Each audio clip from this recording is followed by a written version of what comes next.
కామాఖ్యకి అయితే వెళ్ళేసి వచ్చారు. సో మీ వీడియో చూడడం వల్లనే నేను పర్టికులర్గా ఈరోజు నాకు దాని గురించి అంటే కొంచెం తెలుసుకుందాం అసలు ఏంటి సబ్జెక్టు. అంటే ప్రతి ఒక్కరు మాట్లాడినా కూడా ముఖ్యంగా అమ్మవారికి నిజంగా అక్కడ అంటే నేను తెలుసుకున్నది ఏంటంటే శక్తి పీఠాలలో చాలా పవిత్రమైనది అంటే రహస్యమైనది అని చెప్పేసి మాట్లాడడం జరుగుతుంది.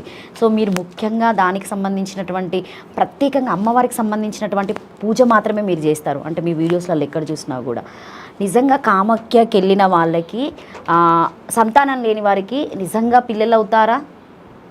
అవుతారండి, ఖచ్చితంగా. అంటే మీరు ఇప్పుడు అక్కడికి వెళ్ళినప్పుడు మీరు ఎవరినన్నా అక్కడికి తీసుకెళ్ళి పూజలు చేయించడము అట్లా చేయడం వల్ల సో రిజల్ట్ వచ్చిన వాళ్ళు ఎవరైనా ఉన్నారా? చాలామంది ఉన్నారండి. ఎందుకంటే ఫస్ట్ ఆఫ్ ఆల్ అది జాతకంలో వాళ్ళకి సంతాన యోగం ఉందా లేదా అనేది ఫస్ట్ చెక్ చేయాలి. ఓకే, తర్వాత వాళ్ళని కామాకి తీసుకొని పోవాలా, వాళ్ళ సాత్వికంగా పరిహారాలు చేయాలా అనేది అప్పుడు డిసైడ్ అవుతుంది.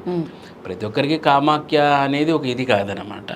బట్ అమ్మవారి శక్తి ఉంటే ఖచ్చితంగా అంట పుట్టు గొడ్రాళ్ళకు కూడా పిల్లలకి అంటారు.